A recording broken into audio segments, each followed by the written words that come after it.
Hey everyone, Nick here with Vibes. We're at one of our smaller showrooms, a more designer-focused showroom, and I wanted to show you something for this Tech Tuesday. All right everyone, Nick here with Vibes. On this Tech Tuesday, I just wanted to showcase the Fossil Pathway Lights by Liteline. So these are a great option for hallways, stairways, anything where we're trying to illuminate that pathway somewhere. We talk a lot about aging in place.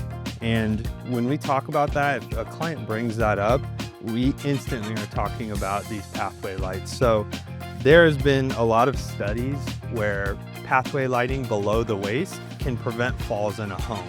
So that's exactly what these are designed to do. Something interesting about these specific ones is these are mud-in pathway lights. So we actually put these in before drywall, and you see these screw holes and it's tapered at the edges. So when we put these in and they put the drywall up to the edge of them, all they have to do is run a thin piece of tape and fill it with mud.